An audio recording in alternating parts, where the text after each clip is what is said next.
अखेर अंगणवाडी सेविका, अंगणवाडी मदतनीस यांच्यासाठी आताच्या क्षणाची सर्वात मोठी ब्रेकिंग न्यूज आहे. तर अदिती तटकरे थेट म्हणाल्या, अंगणवाडी केंद्रे वाढणार, बालविवाह, हुंडाप्रथा रोखण्यासाठी प्रभावी अंमलबजावणी करणार. पाहूया याबाबत सविस्तर. तत्पूर्वी चॅनलला अजूनही सबस्क्राईब केले नसेल तर सबस्क्राईब करा, समोरील बेललाही क्लिक करा, म्हणजे असेच नवनवीन लेटेस्ट अपडेट तुम्हाला पाहता येतील. महाराष्ट्राची कुपोषणमुक्तीच्या दिशेने वाटचाल सुरू असून भविष्यात अंगणवाडी केंद्राच्या संख्येत वाढ करणे गरजेचे आहे. बालविवाह, हुंडाप्रथा, घरगुती हिंसा व लैंगिक अत्याचार रोखण्यासाठी उपाययोजनांची अंमलबजावणी सुरू असल्याची माहिती महिला आणि बालविकास मंत्री अदिती तटकरे यांनी दिली आहे.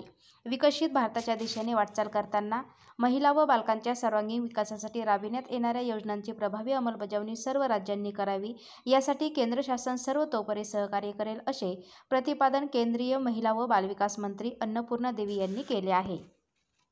तर महाराष्ट्रात मिशन वात्सल्य व मिशन शक्ती या योजनांची अंमलबजावणी अधिक परिणामकारक करण्यासाठी केंद्र शासनाकडून समन्वय होणे आवश्यक आहे. राज्य कुपोषणाच्या दिशेने वाटचाल करीत असताना अंगणवाडी केंद्रांची संख्या वाढविणे अत्यावश्यक असल्याची मागणी महिला आणि बालविकास मंत्री अदिती तटकरे यांनी यावेळी थेट केली आहे. केंद्रीय महिला व बालविकास मंत्री अन्नपूर्णा देवी यांच्या अध्यक्षतेखाली दूरदृश्य प्रणालीद्वारे बैठक झाली. यावेळी विविध राज्यांच्या महिला व बालविकास विभागाचे मंत्री संवाद प्रणालीमध्ये उपस्थित होते. तर विकसित भारतच्या दृष्टीने महिला व बालकांचा सर्वांगीण विकास साधण्यासाठी तसेच उपाययोजना अंमलबजावणी अधिक प्रभावीपणे करण्यासाठी स्पष्ट मानव संसाधन धोरण, पुरेशा पायाभूत सुविधा, आर्थिक समतोल, न्याय, वेतन, विश्वसनीय स्वयंसेवी संस्थांचा सहभाग आणि अनुदान या संदर्भातही चर्चा करण्यात आली. विकास मंत्री अदिती तटकरे म्हणाल्या, अंगणवाडी सेविकांच्या मूलभूत प्रशिक्षण व सुविधांवर भर देण्यात येत आहे.